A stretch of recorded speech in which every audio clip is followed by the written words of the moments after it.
अस्सलाम वालेकुम dear student. हम लोग चैप्टर क्लास 9 की फ़िज़िक्स का जो चैप्टर 7 है उसे हम देख रहे हैं।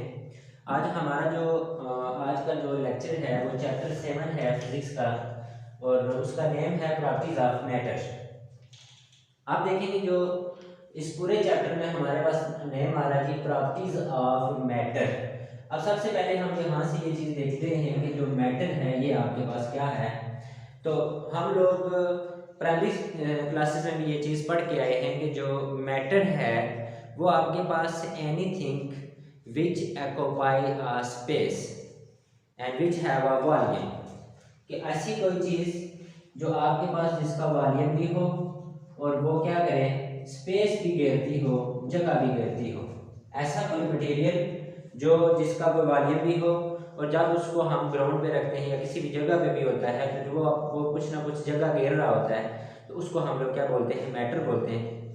तो जो आपके पास मैटर है वो आपके पास क्या है कि ये मिल के बना होता है आपके पास एटम से, मॉलिक्यूल एंड आयन। कि जो मैटर है ये आपके पास एटम्स, आयंस एंड मॉलिक्यूल से मिल के बनता है। इन तीनों के मजमूए को हम लोग मैटर कहते हैं। अब देखिए जो मैटर होता है इनके एटम्स के दरमियान आपस में जो फोर्स होती है जिसने एक दूसरे को फोर्स के साथ पकड़ा होता है, जो जब मॉलिक्यूल आपस में जुड़े हुए होते हैं तो उन मॉलिक्यूल के दरमियान, मैटर के मॉलिक्यूल के दरमियान जो फोर्स होती है उसको हम लोग अट्रैक्टिव फोर्स बोलते हैं, या मॉलिक्यूलर आपके पास इंटरमॉलिक्यूलर फोर्सेस है जिसको हम कोएसिव फोर्सेस का नेम देते हैं। तो जो हमारे पास मैटर है ये kinetic molecular model of matter, kinetic molecular matter of model जो है ये हमारे पास जो थ्योरी है kinetic molecular model of matter, ये क्या करती है, एक्सप्लेन करती है प्रॉपर्टीज ऑफ मैटर को। अब देखेंगे हम लोग को भी इस बात का पता है कि जो मैटर है there is a four state of matter. One is आपके पास क्या है, solid, liquid, gas and plasma. ये हमारे पास फोर्थ स्टेट है। There is a fourth state of matter and which can be explained on the basis of kinetic molecular model of matter. So let's start first properties of matter which is called solid. अब देखिए कि जो solid है वो क्या चीज़ होती है। इसी तरह हम लोग लिक्विड देखेंगे, इसी तरह हम लोग गैस देखेंगे और इसी तरह हम लोग प्लाज्मा को देखेंगे। तो अब जब देखेंगे सॉलिड की हम लोग बात कर रहे हैं तो सॉलिड कोई भी जब चीज़ है आपके पास, हम रोज़मर्रा ज़िंदगी में डेली लाइफ में सॉलिड चीज़ देखते हैं। हमारे क्लासरूम की जब हम बात कर रहे होते हैं तो ये हमारे सामने वाइट बोर्ड है, हमारे पास ये डाइस है, हमारी ये बेंच हैं जिनके ऊपर हम लोग बैठे होते हैं। तो ये हमारे पास सॉलिड की कैटेगरी में आते हैं। तो सॉलिड के जो मॉलिक्यूल होते हैं वो फर्स्ट वन में उनकी पहली प्रॉपर्टी ये होती है कि they are closely, very close to each other, कि उनके जो मॉलिक्यूल होते हैं, ठीक है, वो क्लोजली पैक्ड होते हैं with a fixed regular pattern, कि उनका कोई ना कोई एक रेगुलर पैटर्न होता है। आपके पास ये एक आप रॉड ले रहे हैं तो आपके पास एक सॉलिड रॉड है, तो इसके मॉलिक्यूल एक फिक्स पैटर्न के साथ, एक रेगुलर अरेंजमेंट के साथ एक दूसरे के साथ जुड़े होते हैं। तो ये वाले जब मॉलिक्यूल आपस में क्लोजली पैक्ड होते हैं, और साथ दूसरी बात हम लोगों ने ये की है कि वो क्या काम कर रहे होते हैं, अरेंज होते हैं विद रेगुलर पैटर्न के साथ। वो सॉलिड की पहली प्रॉपर्टी है। उसके बाद हम लोगों ने ये कहा कि मॉलिक्यूल ऑफ जो सॉलिड्स हैं, आप देखिए कि ये जो आपके पास रॉड है, ये हमारे सामने ये जो व्हाइट बोर्ड है, ये सारा आप लोग इस व्हाइट बोर्ड को इसी तरह देखते आ रहे हैं। तो ये अपनी पोजीशन को या अपनी जो शक्ल है उसको चेंज नहीं कर रहा था, because this is a solid. और ये जो सॉलिड है इसके जो मॉलिक्यूल हैं ये अपनी पोजीशन को चेंज नहीं करते, ये अपनी पोजीशन मेंटेन रखते हैं। तो कोई भी आपके पास जो मटेरियल है वो अपनी पोजीशन जब मेंटेन रखता है तो वो कैटेगरी में आता है, तो वो सॉलिड है। फिर उसके बाद क्या है कि इनके मॉलिक्यूल के दरमियान ये जो मॉलिक्यूल हैं जो आपस में क्लोजली पैक होते हैं, तो इन्होंने क्या किया होता है कि वो उसको जो इनके दरमियान फोर्सेस होती है, जिसको हमने बोला कि इंटरमॉलिक्यूलर फोर्स, वो इनके दरमियान स्ट्रांग होती है। कि solid have exist strong attractive force, strong attractive force होती है। और स्ट्रॉन्ग अट्रैक्टिव फोर्स होगी तो तभी आपके जो मॉलिक्यूल हैं वो एक दूसरे के साथ क्लोजली पैक्ड होंगे और वो अपनी जगह को तब्दील नहीं कर सकेंगे। फिर हमारे पास क्या है कि जो सॉलिड है इसकी आपके पास फिक्स्ड शेप होती है और इसका फिक्स्ड वॉल्यूम होता है। तो जिस तरह का भी आपका सॉलिड है तो वो जिस में आपके पास क्या हुआ कि बन गया जिस हालत में, तो उसने ऐसे ही रहना है। तो इसका मतलब कि उसकी जो शेप है वो आपके पास क्या होगी, फिक्स होगी। और जो आपके पास उसका क्या होगा कि जो वॉल्यूम होगा वो भी आपके पास सॉलिड का क्या होगा, फिक्स होगा। ये आपके पास क्या था, सॉलिड था। इसी तरह जब हम लिक्विड की बात करते हैं, क्या बात करते हैं, लिक्विड की। आप देखेंगे सबसे पहले हम लोगों ने सॉलिड में कहा कि इसके जो मॉलिक्यूल होते हैं ये क्लोजली पैक्ड होते हैं। तो जो लिक्विड की जब आप बात करेंगे तो आप उसके जो मॉलिक्यूल होते हैं वो क्लोजली पैक्ड नहीं होते, क्लोजली पैक्ड नहीं होते। इस जो आपके पास लिक्विड है वो क्लोजली टुगेदर नहीं होते, ठीक है। और फिर इसके बाद इसके जो मॉलिक्यूल के दरमियान फोर्सेस होती हैं वो आपके पास क्या है कि हम लोगों ने सॉलिड में कहा कि molecule are closely packed, but in case of liquid the molecule of the liquid are not closely packed. और इसका क्या होगा कि इसके अंदर as compare to solid, liquid के अंदर जो मॉलिक्यूल के दरमियान इंटरमॉलिक्यूलर फोर्सेस होंगी वो वीक होंगी। But in case of gas, but in case of gas, अब देखिए कि अगर ये वाली आपके दरमियान क्या होगा कि जो मॉलिक्यूल फिक्स अरेंजमेंट इनकी नहीं है, ठीक है, इनके दरमियान ये क्लोजली पैक्ड है, तो गैस में मजीद ज्यादा दूर दूर उसके मॉलिक्यूल होंगे, ठीक है, वो रेगुलर अरेंजमेंट उसकी नहीं होगी। सबसे ज्यादा आप देखिए इसके भी मॉलिक्यूल हैं, इसके भी मॉलिक्यूल हैं और सॉलिड के भी मॉलिक्यूल हैं। सॉलिड में हम लोगों ने ये कहा कि इसके जो मॉलिक्यूल के दरमियान इंटरमॉलिक्यूलर फोर्सेस वो ज्यादा होती हैं एज कंपेयर टू लिक्विड।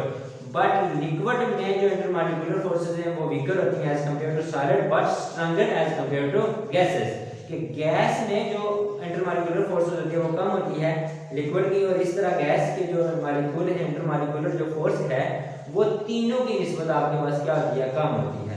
फिर हम लोगों ने लिक्विड में ये सॉलिड में ये कहा था कि there exist strong attractive force, but in case of liquid there is a less attractive force as compare to solid, but strong attractive force as compare to gases.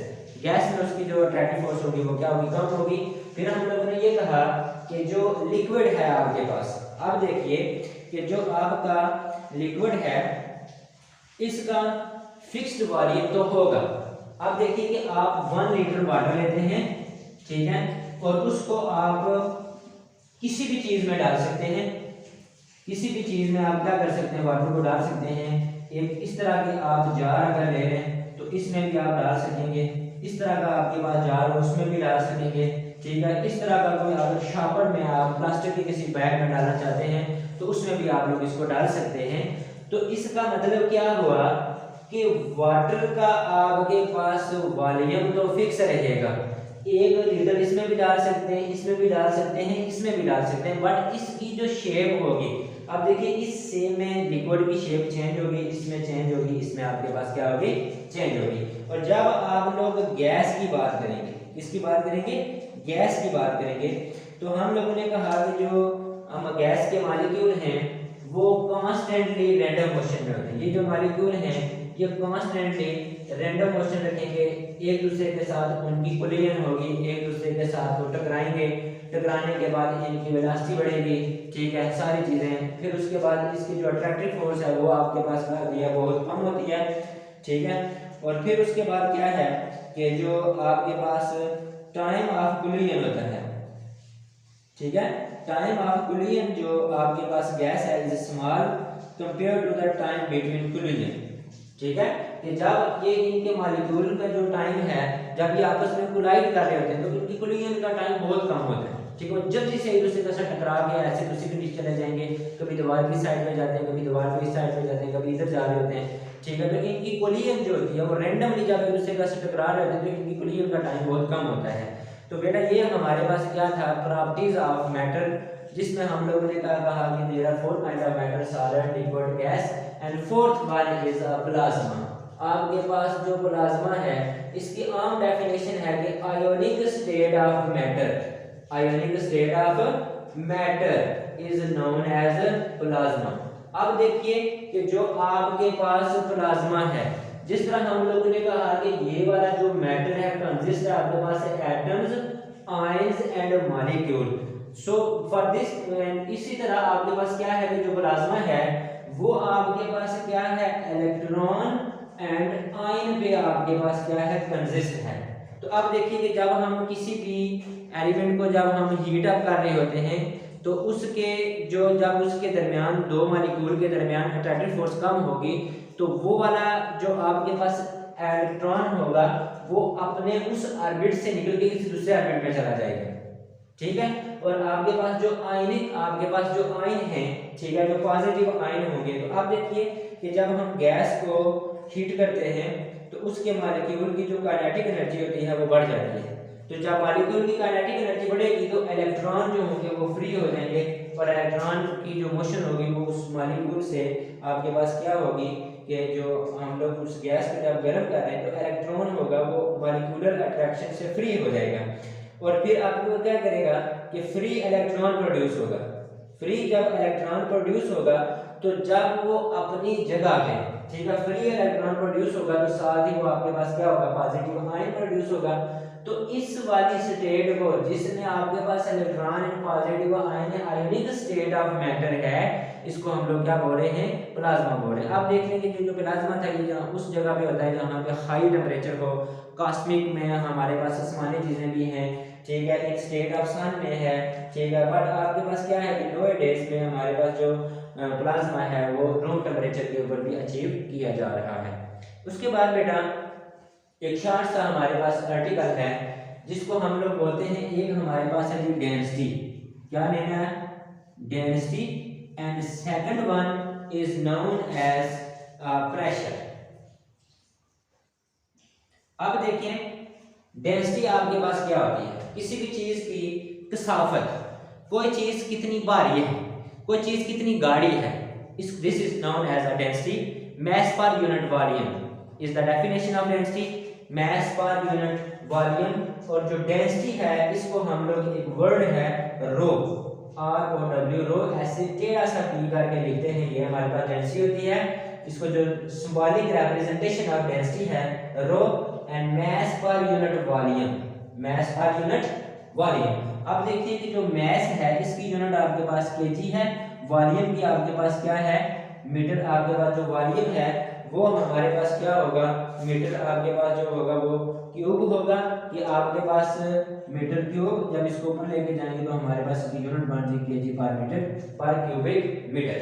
ये हमारे पास क्या है, डेंसिटी है। हर चीज की अपनी लिहाज से डेंसिटी है, वाटर है, हनी है, ठीक है। आप लोग किसी और चीज की बात कर रहे हो तो उनकी अपनी अपनी डेंसिटी है, उनकी अपने एक खास वॉल्यूम के लिहाज से उनका मैस है, mass per unit volume is known as density. And second one is known as second one we discuss this is a pressure, force per unit area।